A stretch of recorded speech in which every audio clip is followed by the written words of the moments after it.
Welcome to the Inspirational, Informational, and Transparent Aviation Careers Podcast. Today we answer a listener question from a bored and lonely pilot looking to rekindle the flying passion.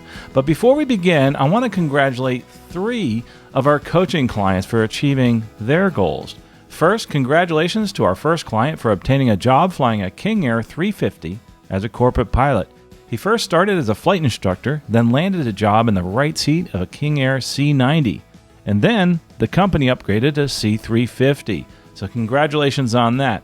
Next, congratulations to our second client who landed a job with a regional airline and is flying a Dash-8 Q400 turboprop. And also they have at the same airline he can upgrade to is an Embraer E175, a 76-seat regional jet. So great job on landing your first regional airline job. Hats off to you.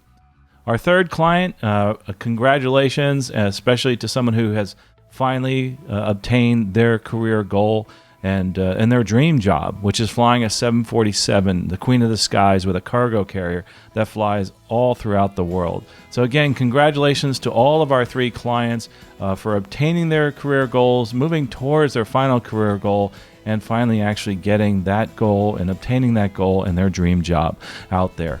And if you're looking, into achieving your goal and you want to be part of the success story, we do have that career coaching here, aviationcareerspodcast.com/coaching. So check that out at some point. Also want to big shout out to our sponsor of this podcast here in this episode is Plain English Sim. Plain English Sim is an app-based radio communications software package where you can learn how to do both VFR and IFR communications. Go check that out, plainenglishsim.com. And by the way, they're giving away a free scholarships guide by using Plain English Sim, that one word right there.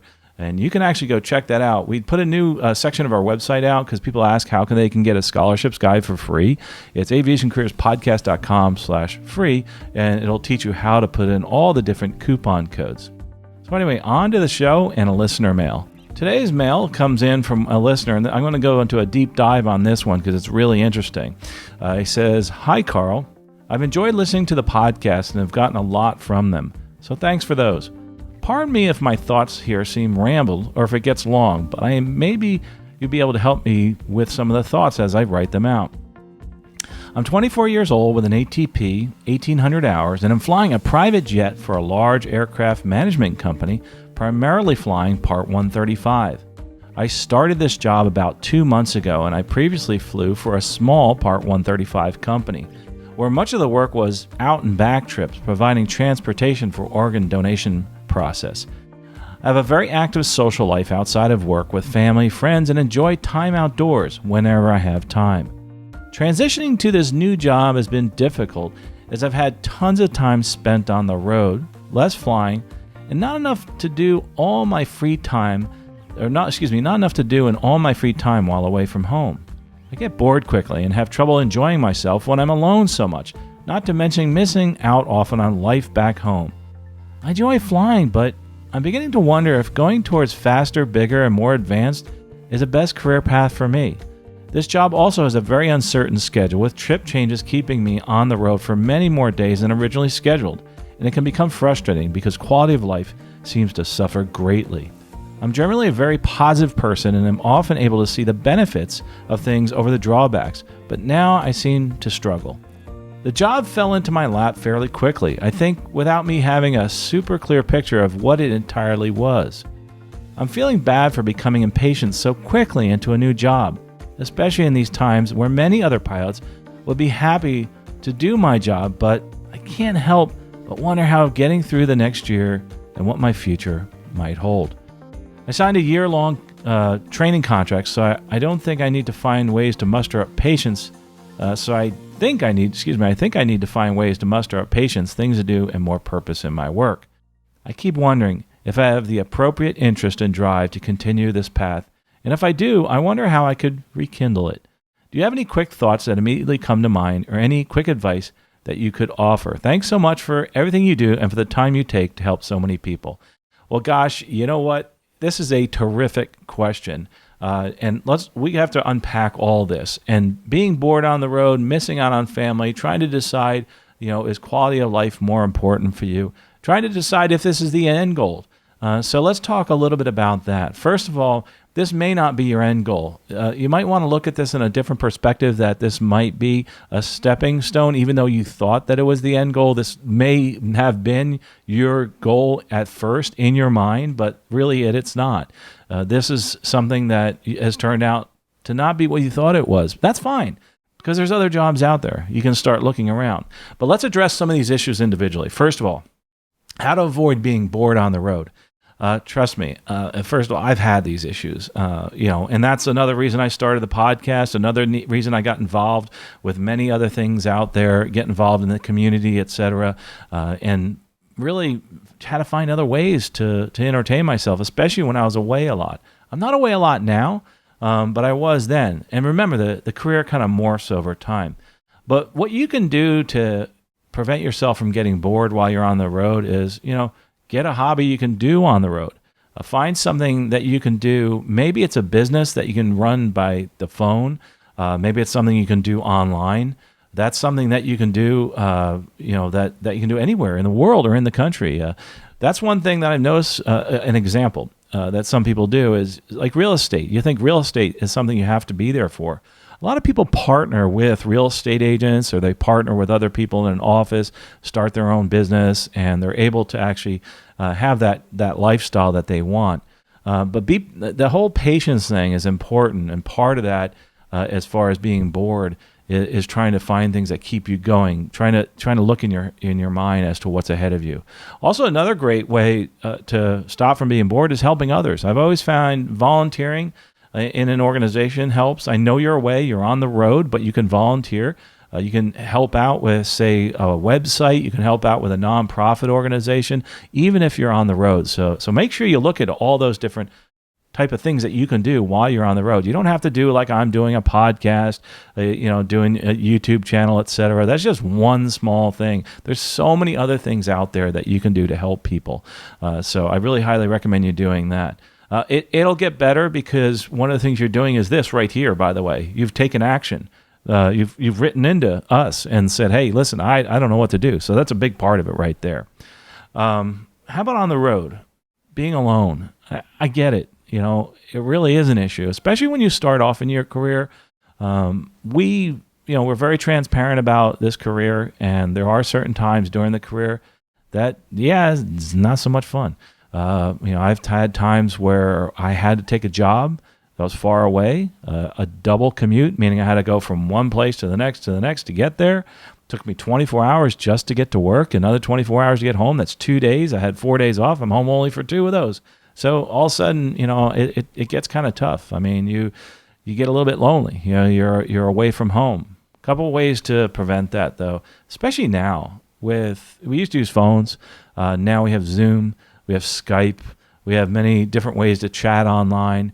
You have to be careful, though. Using those online services like the Facebook, the Twitter, sometimes you get a little too involved in, say, politics and stuff like that, and that'll kind of get you down sometimes. So be very careful as to what you really do get involved with when you're on the road. Try to communicate directly with somebody while you're out there. Another thing, too, is try to envision yourself in your next job. Try to envision yourself in that job where you're going to be just doing out and backs. You talked about that, out and backs, or what we call turns. It's cool. A good example is like in the next 3 days, I'm doing a turn, and I go to Puerto Rico and back, and then the next day I'm off for a full 37 hours, and then I go back in and I do a turn up to Providence and back. So I'm home actually those 3 nights, 4 nights really. But still, I have trips where I'm doing 5-day trips. I'm away. So that happens. 5-day trip, that means you're away for 4 nights. You're not around. So one of the things that I do is I always keep in touch on the road. I use FaceTime. That's another thing that I use. So all these different tools that we have to keep in touch. One thing you can do is, you were talking about the other corporate job, maybe even possibly going back to that. A big part of what you said is that lifestyle, quality of life is important. There's a lot of folks that I talk to that do corporate for small regional corporations that aren't away for very long periods of time. They're home a lot. So that might be something you want to look at. It's not just about the money. Obviously, it's about the quality of life. A good example is me. I mean, why don't I actually upgrade to captain? Because I can get all the days off that I want. I'm super senior where I am and actually really enjoying it. I get the days I want to fly on. I can actually, as a senior first officer, I can make actually more money than a junior captain that's on reserve. So there's another thing to think about. There's a lot of opportunities. So it gets better. That's what I'm trying to say there. But one of the things I want you to do is this. If this job that you're in, no matter who you are, is something that you didn't realize what it would be or wasn't what you thought it would be, I want you to do this, okay? First of all, start planning right now. Start planning right now your next move. I know you signed a year contract. It's gonna seem tough, but when you start this process of planning your next move, it actually goes a lot quicker. So please do that. Say you're not even a pilot and you're stuck in a job that you really don't like right now. Keep planning your next move, even during this period right now that we're not having a lot of hiring, although now things are starting to pick up again. Like I said, with some of my coaching clients, make sure that you actually start doing something immediately, because if you don't, you're going to get stuck in a rut, because it starts here. This is where it starts, in your head, to move forward in your career and your life. It's not the physical part. It's the planning part, and it's mental. It's the part that says, hey, I have something that I want to do that's better than this, and I know I can find it. I don't know exactly what it is, but I'm going to find out. I'm going to do that by watching these type of videos, listening to these type of podcasts and that type of thing. So make sure you do that. Also, I want you to do something else for me, and this is something we do in our career coaching, and I listen to what your specific goals are. And you need to define those specific goals. Do me a favor, write down everything that will be the ultimate in job, period, and then the ultimate flying job. So get real specific. For instance, I want a job that I'm only working from 8 a.m. till 8 p.m. That's the time I'm on call, and I'm not going to fly outside of those ranges. Put that down. Put that on a piece of paper. I want a job that I'm only away 10 nights out of the year. I want a job where I am away 10 nights out of the year. I want a job where I want to visit friends and family while I'm on overnights. That's what I do, by the way. I have that that was one of my goals, is I use my airline job to visit friends and family throughout the country. Almost every trip I'm on, I go to visit somebody, or I visit an attraction. I visit somewhere, a museum, or something that I've always wanted to see. A good example is Bermuda. I've always wanted to see the lighthouse there. And I was able to go there and actually climb to the top. There's two lighthouses actually, but I think it's called Beacon Hill. And I went to the top of that, and it was really cool. And I did that on an overnight, got paid to do it. Pretty neat stuff. So those are the kind of things I want you to really be specific about defining. Define what it is you want to do, what kind of house you want to have, what kind of car you want to drive, what type of lifestyle you want to have, what type of family life you want to have. Do you want to be home all the time? Do you want weekends off? Do you want weekdays off? As a matter of fact, when you define that, you can also figure out how to get to that goal. For instance, if you want to work for an airline, in the beginning that the schedules are not so good. Towards the end, they get better. Then you get to the point where you're senior like I am. I get the days off that I want to have off. I take 1 week off every month at least. And that's just my lifestyle. So how many people that have a 1 week vacation every month? And a lot of times I take 2 or 3 weeks off also. It depends. If you want to do these things, you have to realize that there's pluses and minuses.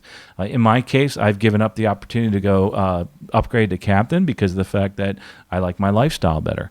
So those are the kind of things you have to look at in life. Again, it's not all about the money. It's all about quality of life and lifestyle. So that's really, really important. The other thing I want you to look at when you're defining this is, are you willing to relocate? That's something I didn't mention. Is where do you want to live? Not just are you willing to relocate, how long do you want to relocate for? Look at those type of things and figure out if that's what you want to do. But most importantly, I want you to think about this. When you're writing all these goals down, write down some negatives too. Write down the things you definitely don't want to have, period. I don't want to be away for more than 10 days.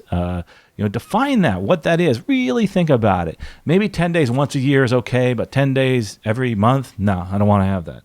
And there's some people that like that. A great example, some of the cargo carriers that I have clients in right now, they work 10 days on, 10 days off. Sometimes they can go up to 20 days off. So that's the only thing you got to be careful of. But sometimes they'll have a whole 4 weeks off at a time. But then again, they can be away for almost 4 weeks. Something to think about there.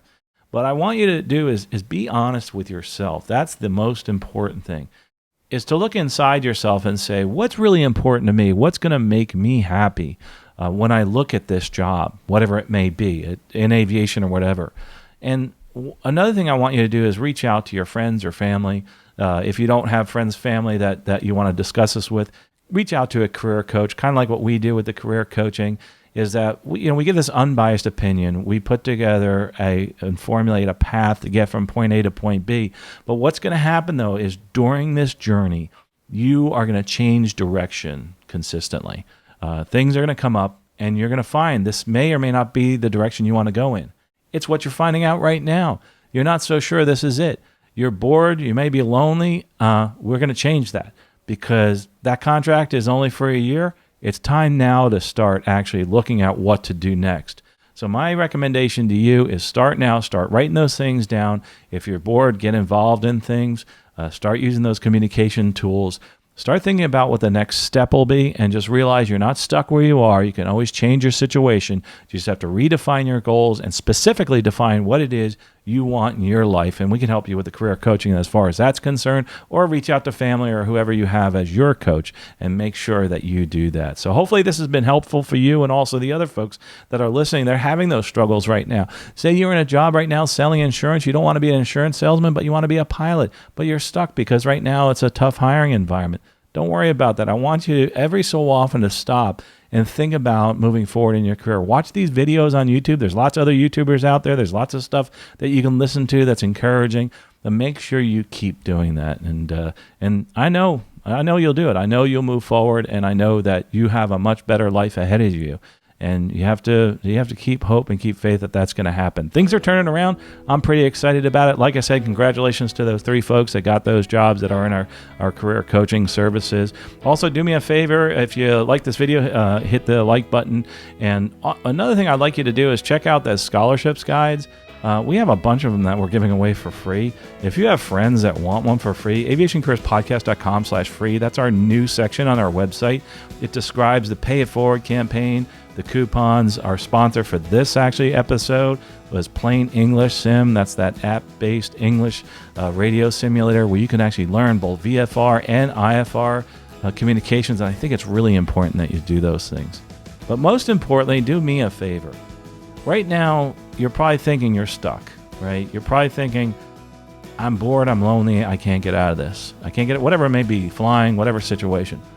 But the most important thing you can do for me is don't stop. Don't stop here. When you press stop on that video or that audio, if you're listening to this online, I want you to take a step today to move forward in your career and your life. Don't stop now. Get out there. Go and do something right now. Start that list of your pluses and your minuses, what your goals are, but make sure you take one step today to move forward in your career, in your life. We'll talk to you next episode, and safe flying out there.